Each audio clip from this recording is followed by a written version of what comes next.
Hello everyone, or as we say here in Nashville, hey y'all. Welcome to Nashville, Tennessee and the IBSC Conference on Boys School Culture. Welcome to Montgomery Bell Academy. I'm Robert Sawyer. I'm the Dean of the high school here. I'm filling in today for our headmaster, Mr. Brad Joya. As many of you know, Brad is finishing up an intensive week of chemotherapy and stem cell treatment. And so I know that you will join me this weekend in thinking about him and praying for his recovery. In my 26 years of knowing Brad, I've noticed that he has a particular love for this school and especially for the International Boys School Coalition as well. So one way I know we can honor him is by having a great conference in which we consider school culture. At last summer's IBSC annual conference in Montreal, I heard the following quotation: "The culture and ethos of a school infuses everyone's behavior." I'm fascinated by the way that an institution's culture can become a virtuous cycle for all involved. I hope we use this weekend as an opportunity to look at school cultures at our respective schools to gauge both where we are and where we're going. I now have the pleasure of introducing MBA senior John Thornton, a member of the Headmasters Singers, a wonderful writer and musician, organizer of our annual Chalophony benefit concert, and my advisee. He's going to tell you about our keynote panelists and moderator.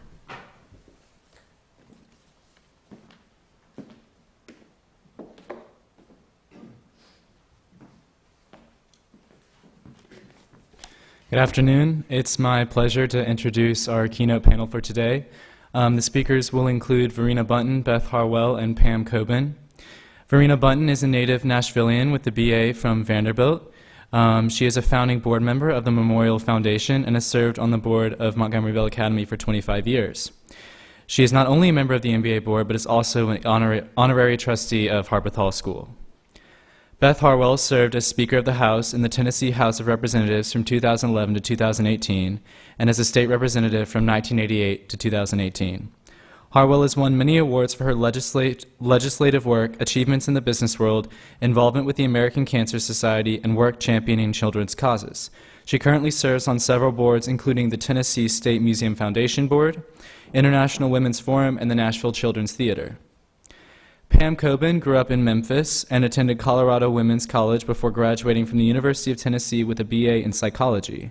She earned her MS in Management and Labor Relations from the University of Memphis. Koban was named to Bill Lee's Task Force on the Future of Higher Education and has served as a member of the Higher Education Commission since 2013. She's an active member of the Nashville Rotary Club and the 2020 Class of Leadership Nashville.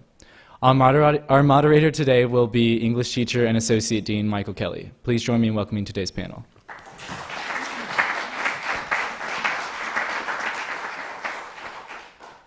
Thanks, John. Welcome everyone again. Thanks to Wynne and to Robert for their words. And also thank you to the MBA Headmaster Singers. Especially thank you to the three ladies on my right for agreeing to populate the panel today. And that's Varina is at the end of the table in blue, Beth in the middle, and Pam up front. Oh, sorry, beside me. I'm an English teacher here, and I've been here for 22 years. So I suppose you could say I'm institutionalized now. Wouldn't be able to make it on the outside anymore. But delighted to have you all in town this Super Bowl weekend. And I just want to tell you the format of this. We've discussed some questions and some topics, so I'm going to get the ball going with a series of questions, and then we would hope that you might have some questions yourselves, and we can get some Q&A going, and we'll be here for about an hour or so, I think. So I'm going to start the first question. As you've heard, all three ladies are members of the MBA Board of Directors. So the first question is, and I'll ask Varina, do you think it is important for women to serve in an all-boys school board? Well, I guess you might know the answer to that is duh. But first, I want to say how glad I am you're here, and that I hope you have a great time and get to go back to your schools with some thoughts and ideas that will be helpful to you. I also want to tell you that I had a mother who taught Latin and a first cousin who taught Latin here at MBA. and I know what a difference they made. And so thank you. You are changing lives and changing our future, and we all appreciate it. I do think it's important for there to be women on boys' schools boards.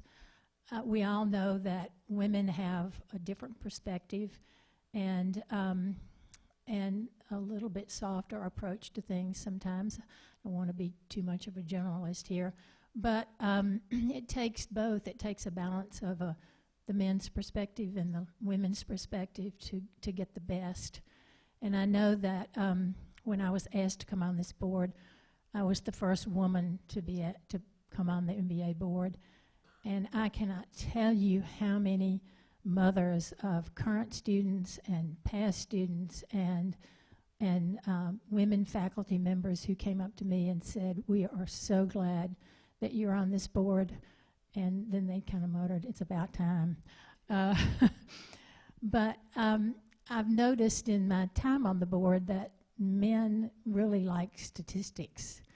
And they want to ask questions like, how many merit finalists do we have? And how many boys got into go into the Ivies? And what percentage of our student body is minority? And those are great questions, and they're important. But they also need to hear that just because a boy got into Princeton doesn't mean it's the right school for him. And what we want is for our boys, our graduates, to be in the right school. And it's not important that we have one more person to put on in the publication going to one of the Ivies. and I was just, and it may have been in Beth's committee, but we are in a study group that is looking at the future of the school as far as what we want to have intentional, that we like, that we want to keep, and what the changing world means that we need to make sure our boys know how to do. And one of the men said, "Well, what percentage of our student body is minority?" And an African American graduate on the committee said that's important, but we also, maybe more importantly, is to talk about diversity of thought, diversity of interest, diversity of experience. And that resonated with me so much because I think that's so true. I think it's more than just cultural and racial and gender. And Pam, are you going to talk a lot about your wellness committee? Okay, well then I'm not, I might steal your thunder, but if you leave out some things, then I'm going to step in because she's a good example of why we are glad we have women on the board. So I'll just close by saying that I talked my husband, I was going to do this, and we were talking about women on the boards, boys' schools boards, and he looked at me and he said, "Varina, it boils down to this. Mamas love their sons, sons love their mamas, and you need to hear their voices." Again, welcome to everyone. I'm so happy you're in Nashville, and since we rely heavily on the sales tax in this state, please spend and have a lot of fun. Well, I'll echo that. Obviously, I think it's important for women to serve on Montgomery Bell Academy's board. Anytime an entity can get different perspectives, I think it's a positive outcome for that organization. It's said that we should never have board members among any organization that that do not have a vested interest in the outcome. And I would suggest to you today that no one has a more vested interest in the outcome of young gentlemen's education than women do in our society. So I'm so happy that NBA has broadened its board to include women.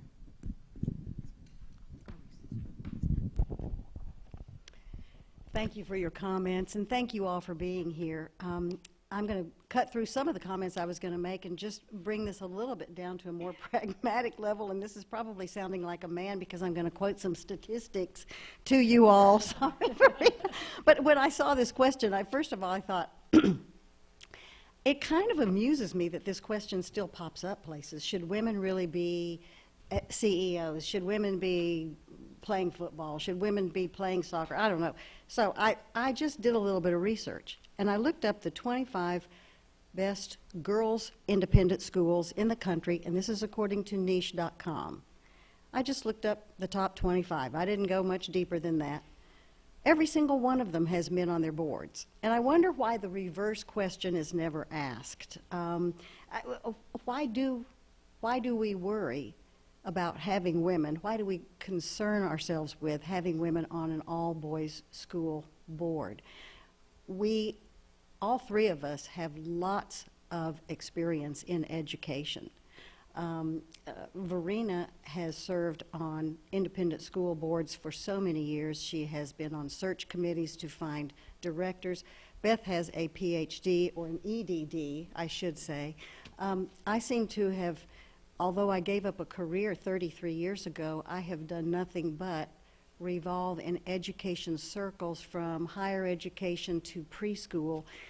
So there's no question women get involved in education, and they know what a good school looks like. They know what a good education feels like with their children.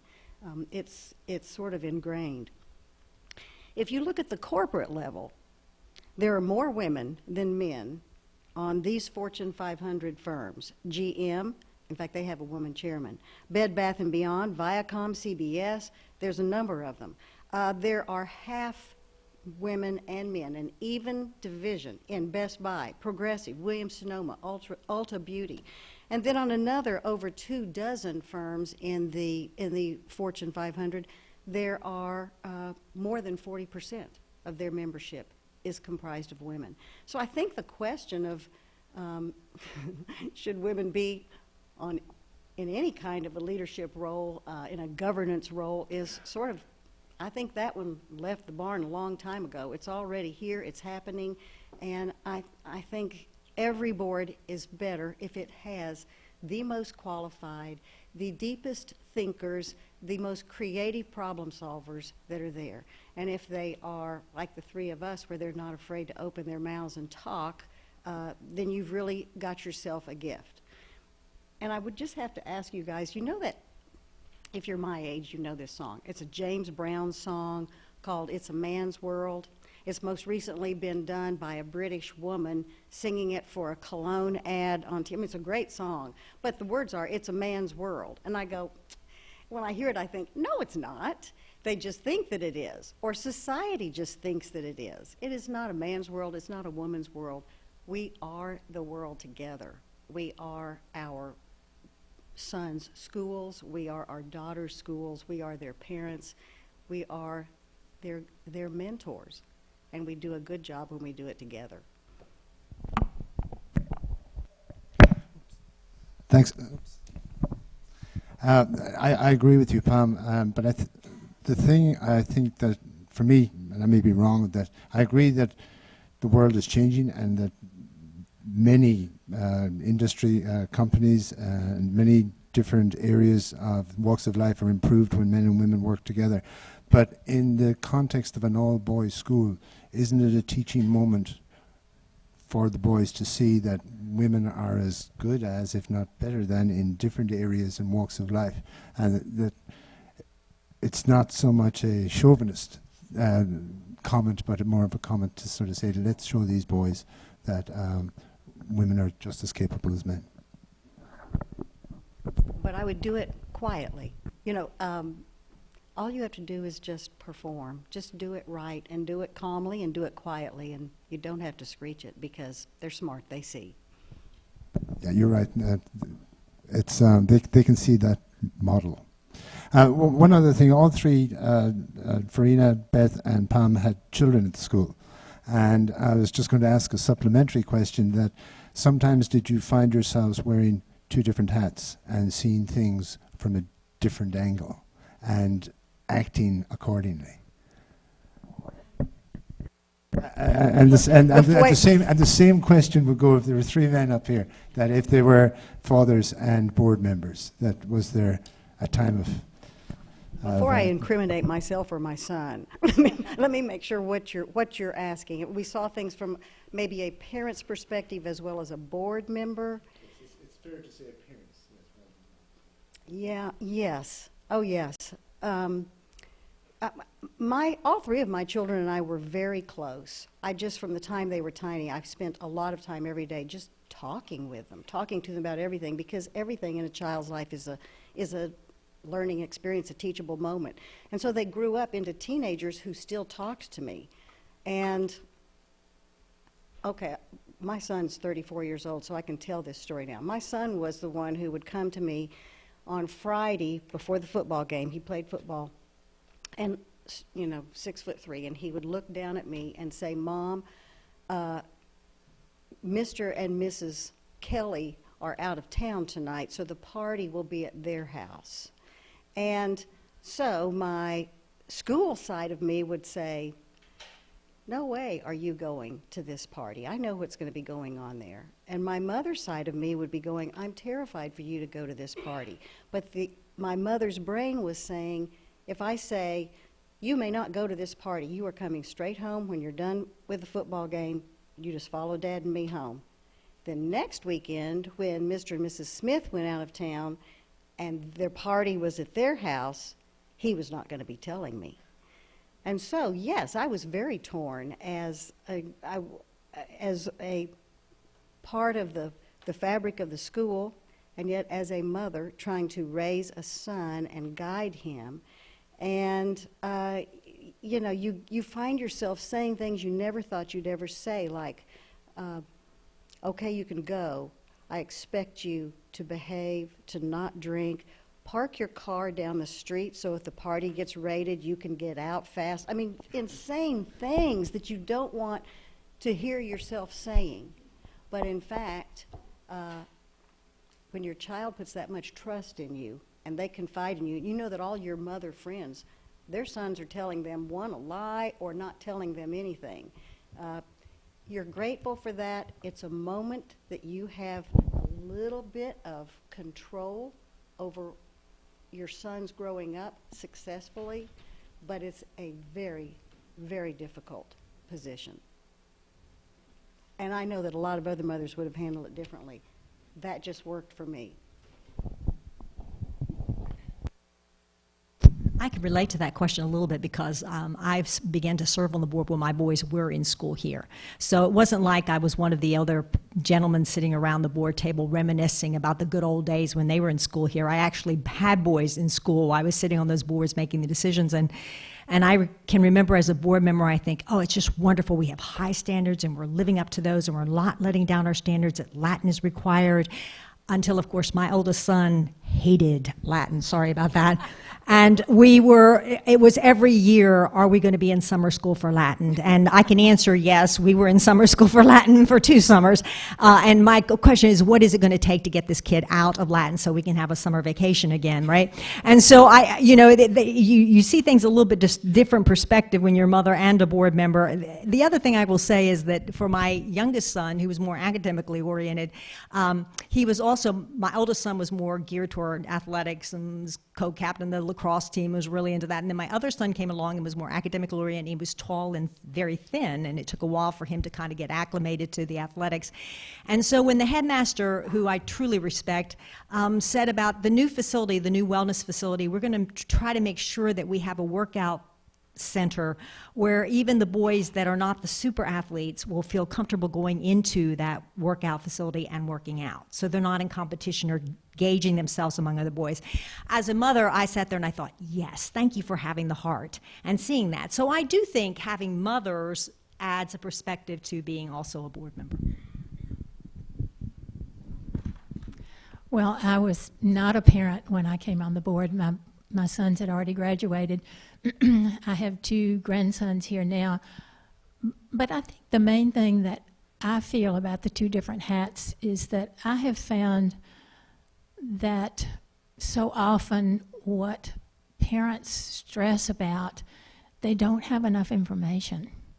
They don't know the whole story. And you know the whole story, but sometimes you can't, you're not at liberty to talk about it. And so it's hard to be a good listener and hear what they're saying and make parents feel good about the fact that you're there, expressing their opinions, And you know that there's a whole lot more to the story than they do.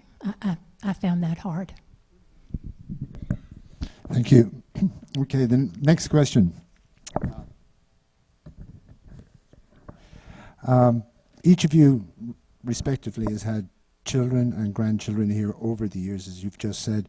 And have you noticed the culture in the school changing? And if so, how? Let's start with Pam. Well, I think Varina is the real expert on this because Varina's boys graduated from here in the mid 90s? Early 90s, and she has grandchildren here now. So she's been on the board since 95? 94. Anyway, so she has certainly, I'm sorry. Numbers aren't my forte. She certainly has seen several decades of change here. This is what I would say. There's been enormous change at MBA in the past 20, 25 years. Because we got better. You know, we have done so many fabulous things. I'm really so proud of what Mr. Joya has led this campus into, and our faculty have been so progressive in their thinking and assertive.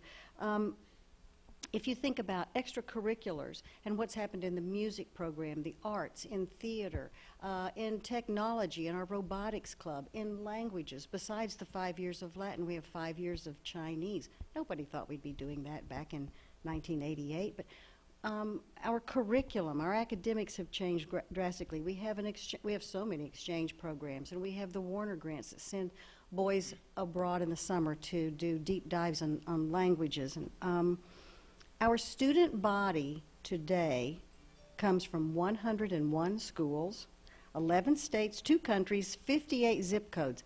That was not the case 25 years ago. It absolutely was not. So, has MBA changed? Yes, it's changed drastically and for the better. But the school motto has not changed. The gentleman, scholar, athlete has not changed. And you know, it comes in that order on purpose. The gentleman part is critically important to our culture and the way our boys grow up. And I know it had such an impact on my son. The honor involved in being a student here really was important to him and still is that way to this day. That is the creek bed, the culture, the gentleman, scholar, athlete, and the boys are like the water streaming through the creek, and we have them for only 6 years. And during those 6 years, as they are passing through our creek bed, we guard it very carefully in terms of maintaining the values that we want to impart in our students. Mr. Joya has this phrase that I'm really going to butcher, but he says it every year at graduation. You would think I'd have it committed to memory, but it's something along the lines of, do not think you're a better person for having gone to MBA, but that you will make the world a better place because you did go here. Don't think highly of yourself because you went to an elite school, but use your education and the gentleman aspect of your personality that came from that education to make the world a better place. I really like that.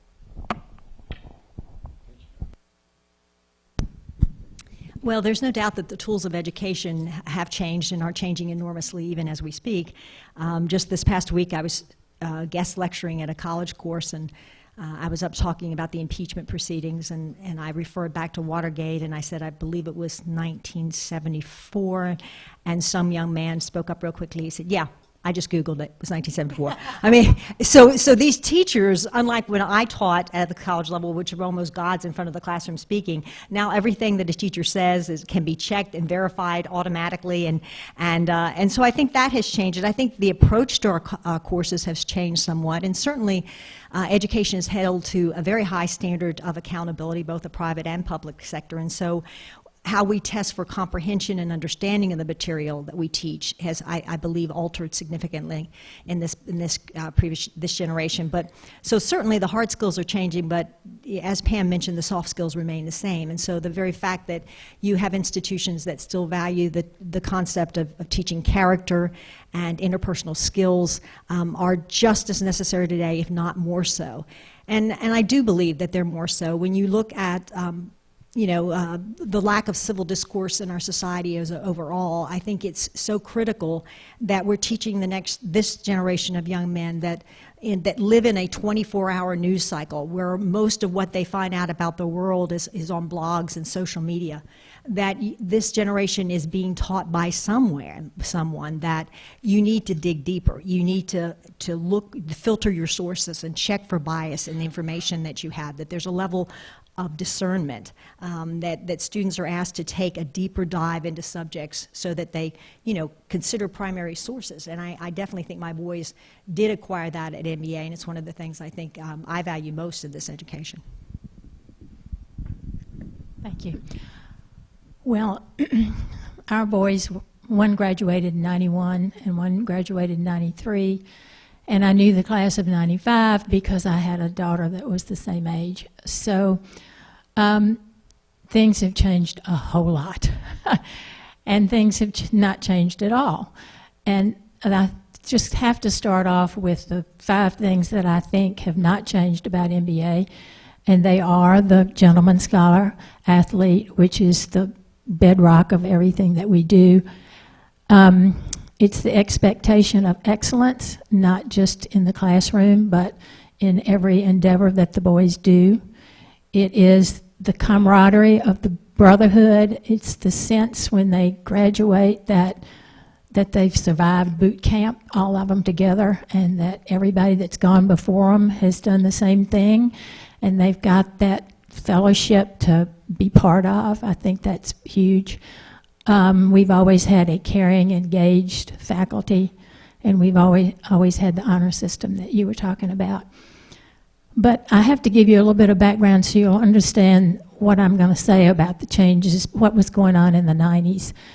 The school had a board that was run by a few men that were very traditional, and they wanted really strenuous academics and great sports, especially football, a little bit of community service. The arts were okay, and that was about it.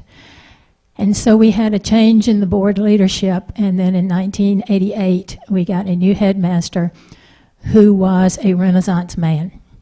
And he came to the school and he talked about the arts, and he talked about music, and he talked about community service, and he talked about financial aid for African American students. So the school began to open up and change while he was here. Now, he was only here for 6 years because he got pancreatic cancer and died. But he began to open MBA up to a lot of things that had not really been discussed, and which Brad Joya has taken to heights that none of us could have imagined when he first got here. So I think about what our boys' experience was, and I know that we all talk nowadays about being caring and celebrating each other, and that happens so much now at MBA. There are football players that are in the play. There are artists that are really good debaters. And all the different activities and all the different boys that are in the activities are celebrated. They're celebrated at the assemblies, they're celebrated in the publications, they're celebrated in Brad's remarks. It's not just the football players, which was pretty much the case when our sons were here. And I just think that's wonderful. It's exciting to see, when they were here, the boys that were in the theater, they didn't go to the football games, and the football players sure as heck didn't go to the plays. And, that's something that we are now doing so much better. Diversity and inclusion is a big conversation now at MBA, and I think probably in your schools. When our boys were here, we didn't have very much diversity. I think there was one African-American student. I asked my son about it, and he said the diversity was in what you wore, and that one day the head in the assembly, he held up a coat with his hand and said, "This is a coat. It's made out of wool. It keeps you warm. You wear it when you're cold. This is a coat. It's made out of leather. You wear it. It keeps you warm. You wear it when you're cold. They are just coats." And that was the beginning of talking about inclusion and empathy and kindness. And now, of course, we talk about it all the time. I mean, it's the headmaster talks about it, the faculty talks about it, the advisory system talks about it. It's huge as far as what these boys are going to need to be able to do when they get out in the world. We didn't have any advisory system. Now we have a fabulous advisory system. 8 to 10 boys? Is that 8 to 10 boys with a faculty member, and they meet once a week? We meet every morning. Every morning, okay. So you have a teacher that has his finger on every boy, and we've learned that boys learn better, can only learn if they feel like they have someone who knows who they are and cares about them. That was said in assembly on Monday. An author, Michael Reichert, was here. He's written a book called How to Raise a Boy, I think's the name of it. But he talked about the importance that you all have in your relationships with the boys, and that they depend on you to see them. I think there's more openness now I think the boys are a little bit more willing to seek out a teacher, but really the responsibility, I think, or the first step comes more often from you all. I have my sophomore grandson that's here was telling me that every time he tells me that he's not doing well in math, which is pretty consistent, but he always follows it up with, "But I really like my teacher." And I think that's great. You know, I think my boys, if they didn't like a subject, they didn't like the teacher. They probably thought it was his fault and not theirs. We were so excited about physical fitness. We were going to measure every boy, how their arms and how strong they were and what they weighed, and we were going to get them physically fit, and it wasn't just going to be the athletes, it was going to be everybody. We didn't talk about wellness. We didn't talk about emotional health. We didn't talk about mental health. And now we talk about emotional health and mental health and physical health. And Pam's chairs the committee called Athletic and Wellness, and the counselor was speaking to her committee after the last board meeting, and she said, "This is what I want the boys to know, is they go to a trainer to get fit, they go to early help to get better in academics, they come to us to be healthy emotionally and mentally." And I think those signs ought to be all over the school. I think the boys need to see that, yes, that's just as important as going to the weight room and lifting weights. So that's a big change. Obviously, technology has really ramped up the stress.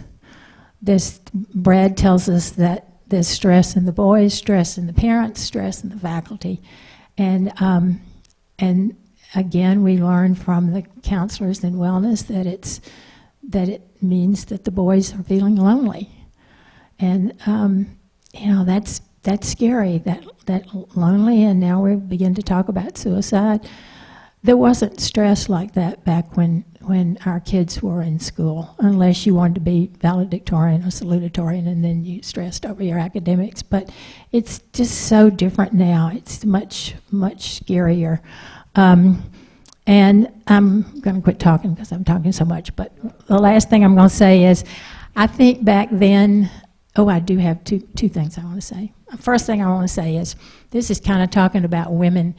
Our daughter had a friend of hers who was in the class of 95 here, who looked at her one day and said, "I might be working for your dad someday." And she looked at him and she said, "You might be working for me." And he was just stunned. And that was pretty radical back there in 95. But now the boys know, they're going to have a lot of women voice bosses, but they're going to have more than that. They're going to be working with people from different countries. They're going to be working not face to face, but Skype or whatever it will be. And it's important for them to be exposed, not just to the ideas of women, but different cultures and different ways of communicating with people. So, and now the last thing I'm going to say is, I think in the 90s, the school was preparing boys to go to college. And yes, it was great that they knew how to write, and that would help them when they were out in the world. But now we're looking at preparing boys for life.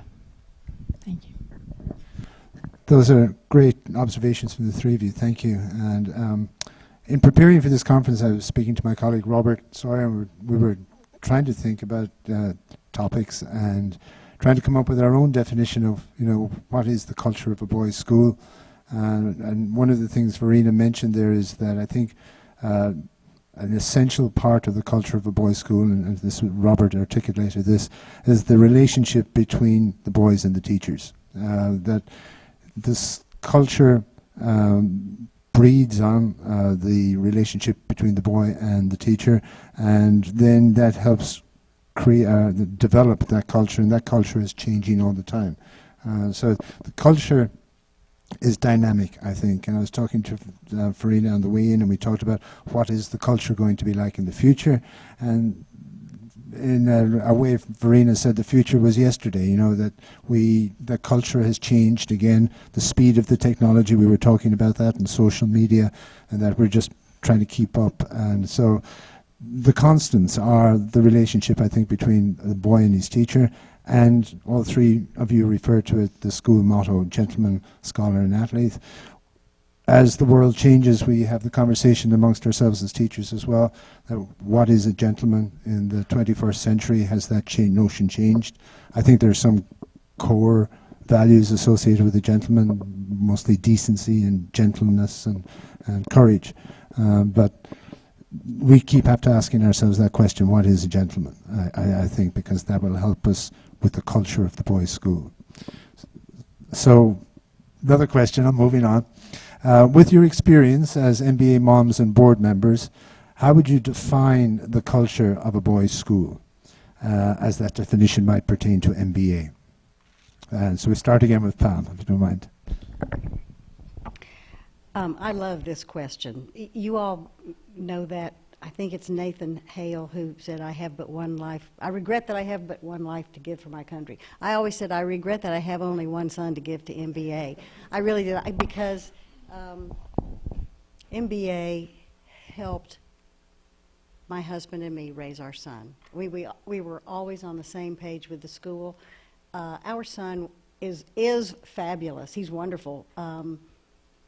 But he wasn't perfect, and I loved that he could get in trouble, and he could get past it, and teachers would give you demerits, and you'd serve your demerits on Saturday, and then on Monday, you're back in class, and it's all forgiven, and everybody is smiling. He would wait in the carpool line for me to pick him up. And one day he got in the car and he said, I just had so much fun with Mr. So-and-so. He said, we were picking up, some of the boys and I were picking up little pebbles on the ground and throwing them at each other. And this teacher walked up and he said, I thought we were going to get in trouble. And the teacher picked up some and threw them back at us. And he said, Mom, the thing I love about this school, and he was in the 7th grade, so it was his first year. He said, they really get boys. They get boys here. And he did love all of his teachers. he had a wonderful experience in that regard. With regard to the culture of the school, I know you probably are getting tired of hearing this gentleman, scholar, athlete thing, but it is so fundamental to the school and to the things that, that we stand for and to the programs that we launch. 7th grade boys enter into a gentleman, scholar, athlete program that they meet several times throughout the school year with 12th graders and seniors in high school, and these older boys walk them through what it means. They just talk about these topics and what does all this mean. And I think that's a great introduction to what the school stands for. And these things all come out of the wellness program. In the 8th grade, there is a psycho-emotional group called Just Talking, and it gets boys to just open up. Now, there's an assigned question, and it's usually something that they would never, ever consider sitting around and chewing the fat about on their own. But this brings them out. It's an assignment. They sit and they talk about this, and then they have to report to the group what the other one said and what their philosophy is. But it gets them to open up and to begin discussing and feeling comfortable discussing emotional issues. And you know, if boys haven't been doing that all their lives, they need to learn. And so, grabbing them early when they're new here is a good thing to do. Every year, the school has a school-wide read, and there's usually a reason behind that. Like, it's been endurance. We did the Count of Monte Cristo many, many years ago, The Life of Pi, but there's always a central theme in the school-wide read, and that theme will permeate discussions and special speakers and things throughout the year. That also underscores the culture of the school. The themes to which the boys respond because they are boys, things like courage and things like honor, a sense of duty, and you know, Brad Joya will tell you boys are just inherently risk takers. They act first and think next. But if you can lasso that energy and productively direct it, it's you usually have a very good result from that. Our board every other year goes on a board retreat. We all pay our own ways. The school does not pay for this, but we go to a city in the country that has 2 or 3 other independent schools. They may be boys' schools, they may be co-ed or girls' schools, it doesn't matter, but we visit with their board, their governing board, and we find out how they do things. We tour the campus, we look at their curriculum. It's a fascinating experience, and we take the best practices that we find and we bring them back here. But when we go on these trips and I'm sitting there listening to these other board members talk about their schools, I wonder if you're not feeling a little bit that way right now sitting in this audience, because we're up here telling you all about MBA, and obviously the 3 of us are completely enamored of this school.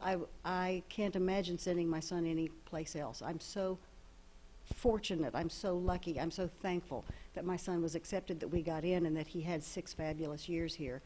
But all schools have magical qualities. I'm sure your schools have that little bit of magic that speaks to the boys that go there. And you have that spark with the parents of the boys that go there. And what you want to do at a conference like this is to talk to each other about the things that we've discussed up here and find out what's going on in this group that reflects something that you liked up here, and see, you know, take away from the conference the best practices the same way we do when we go on board retreats. I think all of independent schools talking to each other and sharing things is the best way to launch a great culture of young people in this country. I don't know if I answered your question, but. Thank you, Pam. One of the things I admire so about the teachers that my boys had here at MBA was it seemed that they gave my sons the proper guidance to take the attitude that sometimes my boys would have of, this is too hard, and changing that attitude to being, I have a level of competency in which I can overcome my obstacles and I can learn this material. And that confidence that they acquired here at MBA and subject matter can, certainly help them in college, and now I see it helping my son as he's in his first job. So there is a lot of confidence building at the school, but it's realistic confidence building. It's not just here's a star for working hard. It's here's how you can overcome what's in your way to acquiring the knowledge you need to be successful in this course. And, as we look at what is moving our society forward, year after year, we see that it takes perseverance and it takes grit and it takes tenacity in individuals to be successful in almost any walk of life. And I think those skills are, I don't know that you teach them, but you certainly display them in the attitude that the teachers and the administration has to the young boys that are here. And then finally, I'll say that another thing that the culture certainly lays down here at MBA is a respect for self. I think my boys learn to respect themselves, their abilities, both their limitations and their abilities, and then what they excelled at. And it's only when you respect yourself that you can respect other people. And when we look out in the world and we see a lack of empathy and a lack of respect for other people, whether it's another sex or another race, I think it starts with a lack of respect for yourself. And hopefully the young boys here in the culture that's being established, they're acquiring our ability to recognize their strengths, to recognize the strengths and weaknesses in other people, and then the challenge is to how to always kind of reach and strive a little bit higher. Well, one thing I love about a boys' school is that it allows boys to be boys, and we all know that they're energetic and impulsive and tease each other and they're loud. There's a lot of that goes on, and that's great. That's boys, and then you have the as we talked a little bit earlier, the balance of not letting that get out of hand, and that's where you hope the coaches and the teachers are going to step in and say, wait, you need to think about how that affects somebody else. But I think when the boys get that brotherhood, it's so important, and we have a kind of a new tradition here that Brad brought, that we have something called the leaving dinner, and it's done the night before the boys graduate, and they all come in their suits and ties, and any boy can get up. He can either get up or not get up. He can say what he wants to say. He can read a poem. He can sing a song. He can do whatever he wants to do to say to his class or to speak about his experience here. And we only know about it because we see a little bit of a film of it. But the last thing that they showed, which I will always remember, is the boys all had their arms around each other, and they were swaying as they sang the alma mater. And I just think those kinds of traditions are what make a boys' school really, really special. I also think that it's easier for boys to take risks in a boys' school, and we certainly allow them to try things that they might not be good at, and it's important to learn how to fail. They need to learn that failure is not fatal; it's just feedback, and to be resilient, and that makes me think we have themes for the years, and one year it was resilience, this year it's resourcefulness, one year it was teamwork, and one year it was humility. And so throughout the year there were conversations about those topics and what they meant, and how the boys could relate to them. I think that we've talked about the importance of the faculty, and we've talked about the importance of boys talking. I think that Pam mentioned about the exercise where they have to listen to the story that their friend tells and then retell it is huge, because when they get out and they're working in the world and they're dealing with people from other countries, like I said, they've got to be able to listen and they've got to be able to articulate verbally and written what the point they want to get across. So I think those kinds of things are important.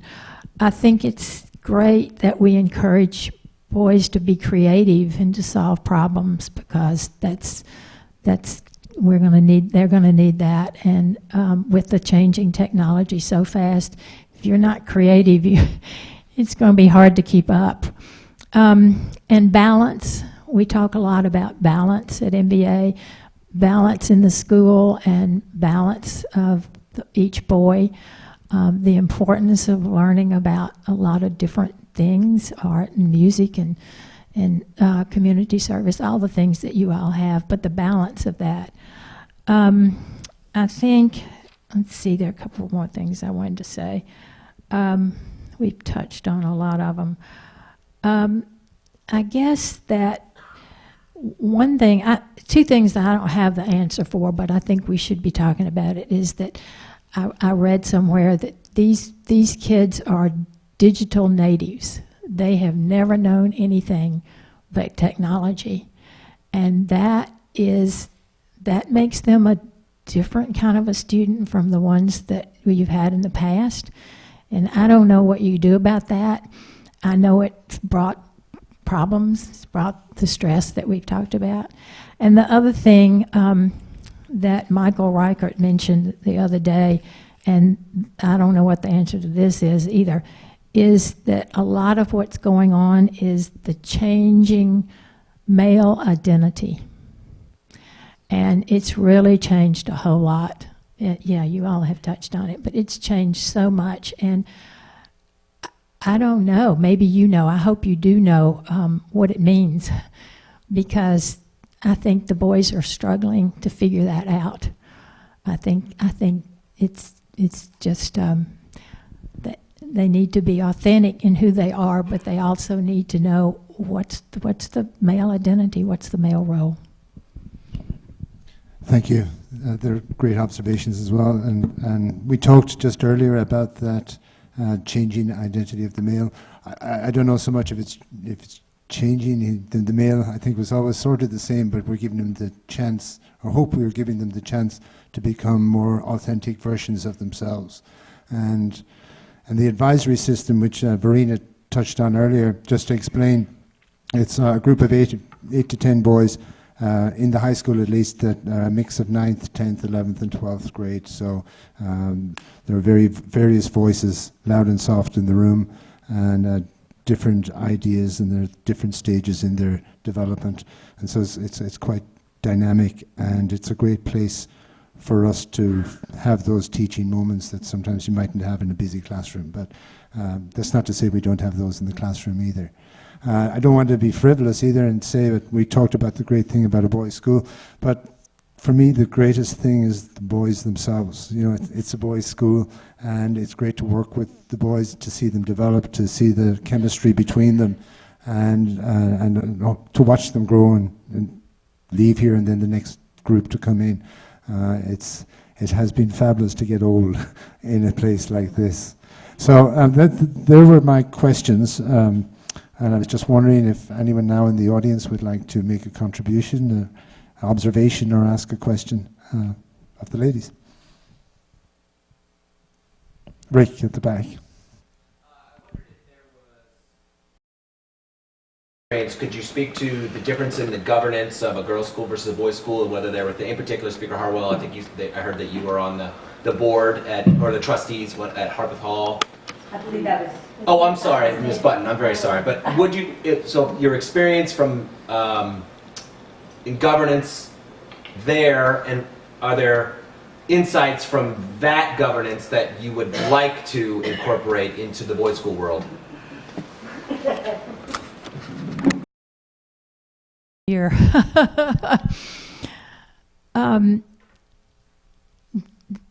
I think that the girls' school is quicker to want to engage a conversation about, well, for instance, Harpeth Hall right now has a committee that's talking about transgender. And I don't know that, I have not heard that we're talking about that much over here. I have brought it up a couple of times, and I think maybe the National Coalition is talking about it. But I think that we massage topics a little more, and that may be back to the male female.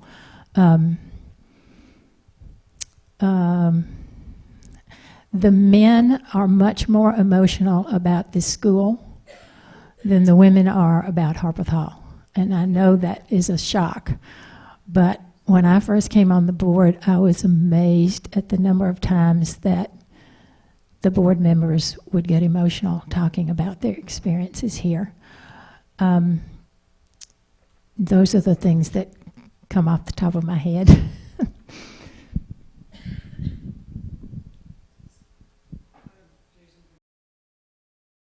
What do you think are some of the challenges facing boys' schools today?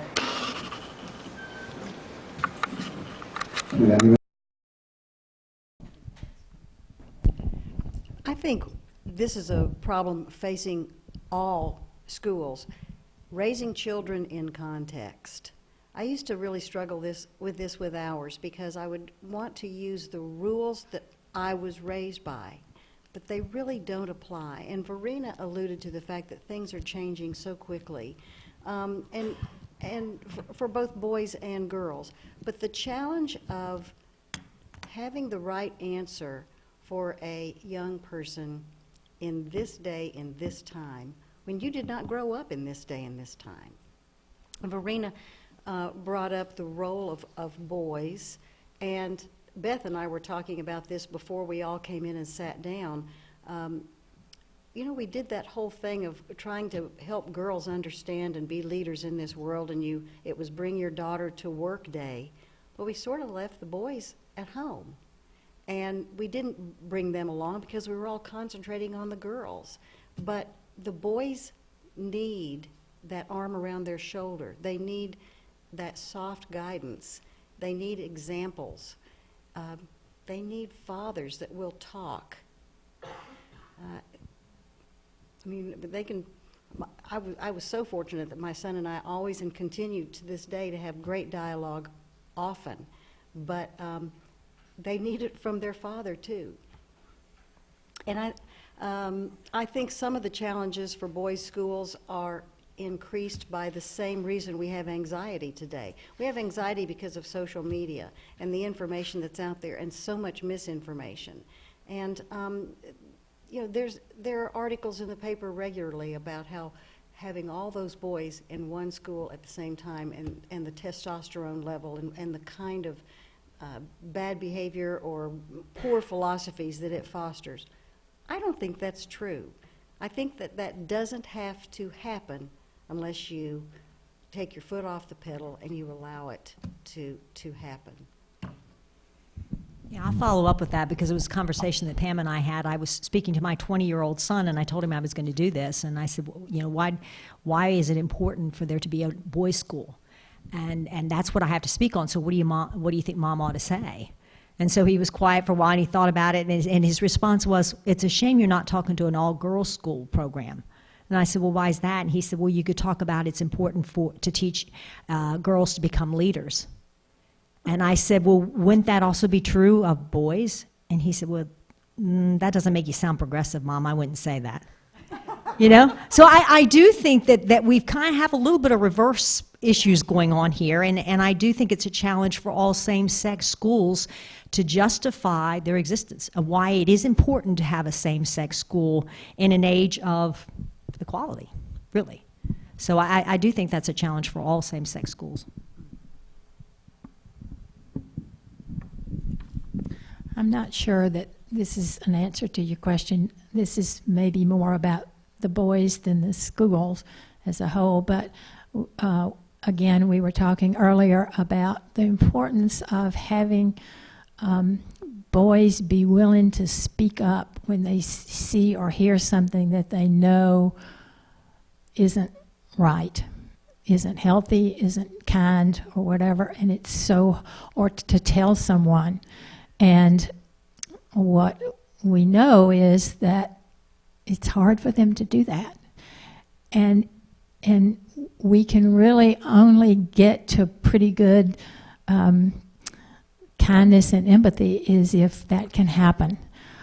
So I think that's a big challenge. I also think the Me Too movement is a big thing for boys' schools. You know, he said, she said. Well, the boys, not, you know, when that happens, he's out of luck. And so those are just two thoughts that popped in my head.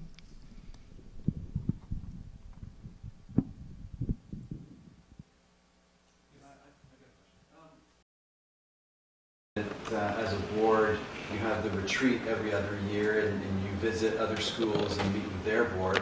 Was there, out of any of those meetings, one best practice that you really took away with you that had an impact on the culture of NBA, you know, making it a healthy and positive one? Culture. This is not a cultural one, but I'll tell you a fabulous practice that we did bring back. The acoustics in here are so good, I forget. This is not a cultural thing, but we went to California, and actually, this was not at one of the schools. This was at the University of California, was it not? I didn't go on. Okay, well, they had a parking garage underneath a soccer field, and we needed a soccer field. I see one of our premier soccer coaches sitting in the back of the room, one of my favorite people. And we came back and raised the money and we needed a parking garage too. So we built a parking garage with a soccer field on top, and it's been fabulous. It was a great thing to do. Culturally, I'm really, I'm going to have to rack my brain. I can't think of something. That's not to say that we do so many things right that nobody can teach us anything. We're always open to tweaking, correcting, learning from somebody else, but I can't remember a cultural thing that we've brought back. Academic, you know, coursework. I think we've poached a coach here or there when we went on retreat.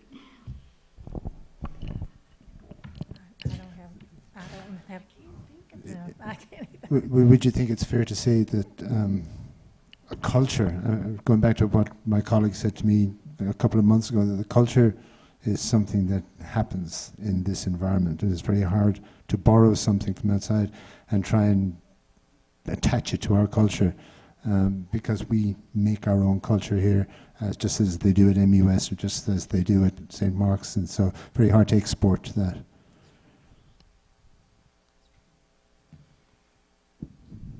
This isn't about culture. Well, I mean, it is about culture, but it's about traditions. And I think that traditions at all schools, but particularly boys' schools, are so important, not just for the cohesiveness with the graduates, but for the camaraderie. I'm obviously big on boyhood and camaraderie because I keep talking about it, but I think I think traditions are binding for people, and I think you can start new traditions. I want to tell you about my favorite one, which is we have a Van Webb Memorial Race every spring at Founders Day, and it is in memory of a graduate who died of cancer in college. And we have a run that is a duplicate of the one in Chariots of Fire. Each grade nominates a boy to run in it, so we have 4 boys, and they run the quadrangle. We have the chimes, and there is so much testosterone in that courtyard, and it is so exciting, and they love it. And it's just so, you know, thinking about ways that you can use your traditions and add new traditions, I think is something fun to think about.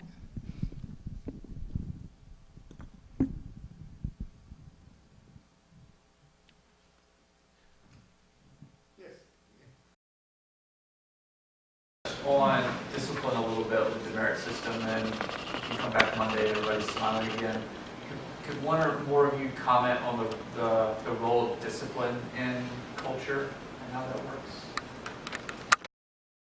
Well, yeah, I think it's absolutely critical. I mean, it's critical raising your children. It's critical in society. The thing I loved about demerit systems is it's just so darned objective. You did the deed, so you have to pay. You have to serve the demerits. You serve the demerits, and it's over and done with. You're not labeled. There's not a big red A on your forehead. You made the mistake, you serve the time, and it's over, and you move on, and you get back into class, and you do whatever you need to do. I love that. You know, when I was raising my children, I never used timeouts because I usually had to spank them to make them stay in the timeout. So I thought, well, let's just go straight to corporal punishment. I mean, I'm just a child of the 50s. I can't help myself. But you know what I loved about that? It was over. They knew they weren't supposed to do it. They got in trouble. We took care of it. And then we were laughing and moving on. And I think that really is what discipline should be. It should be first and foremost fair, and secondly, it should be consistent, and it should be something they know before they ever make the mistake. They should know. They know what the rules are. I think that's critical. You know what is expected of you. And that is, speaking of culture, that's a major part of the culture of a school or a family or a country. That's my 2 cents. And right along with that, I would say, you know, MBA has a very strong honors code, and I think I appreciate the fact that MBA bring young men in to help administer the honors code. They're a part of that, and so it's they want to maintain it themselves. It's not just always the administration or faculty questioning their honor. It's their peers are looking at it and judging it, and I think that's important.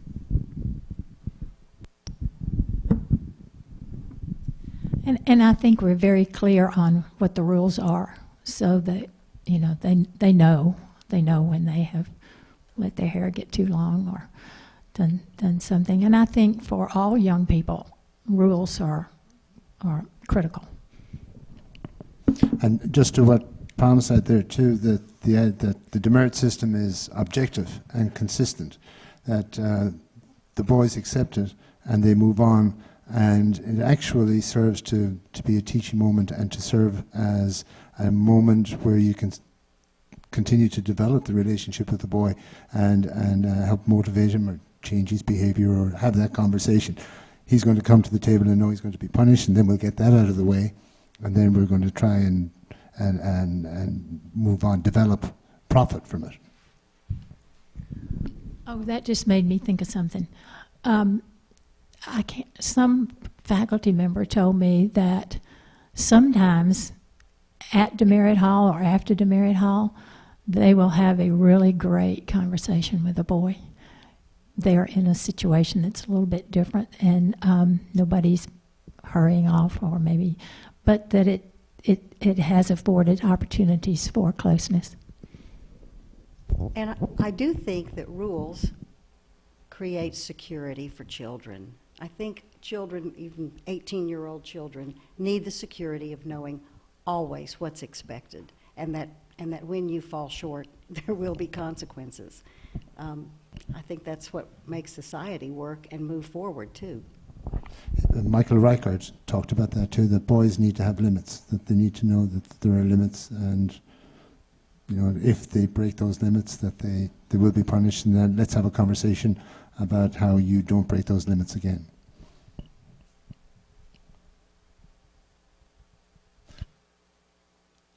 Well, just one last question, and it may have been addressed already, but it's, you just moved into Nashville, and you've heard about this school called MBA for your son, and you lean over the fence to your neighbors and you say, why would I send my son to MBA? I know that wasn't prepared, but Well, I will say for my boys, it's certainly bonded them to a lot of good people, and not just the boys that they went to school with, but a lot of the families. They kind of grew up with the families as well, and so as any selfish mother would say, I'd love for all my boys who would, that are going to school outside of the state of Tennessee, I want them to come back home, and I think MBA has been brought to something that has helped bring them back home. The friendships that they made, not only with the boys, but the families of those boys as well, and I think most parents would like to hear that, but without a doubt, the academic program here is excellent. And in today's world, for a young person to graduate with the ability to read and write we take it for granted at this school. We shouldn't. It really is a treasure. I think I would say that to this person, MBA will take your son and make him a good man. Well, I don't think you need to say anything else beyond that, but certainly the academics, the rigorous academic curriculum it's fabulous. It's a gift to your sons because they would not be exposed to a lot of this coursework even at other independent schools here in town. So in that sense, it's a great gift to your child. And this is what my son said when he came in the 7th grade from another independent school where he could have stayed through 12th grade, but he chose to apply to MBA and come here. He said, Mom, he said, the fields, because he was an athlete, the fields are really first class. He said they have great athletic fields. And he said the buildings are so beautiful. And he said, I have to admit that even the dress code is a good idea. And then he said, I just feel better about myself because I'm a part of it.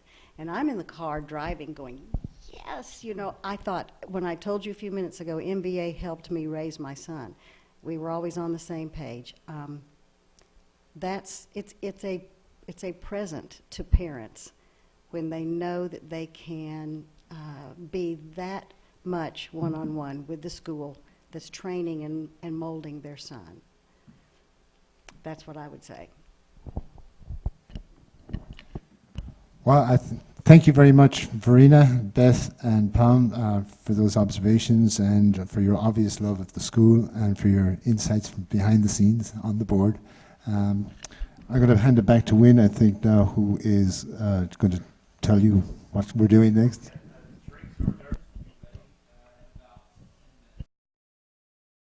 Here or go to the restrooms, but please help me thank our panelists and our moderators.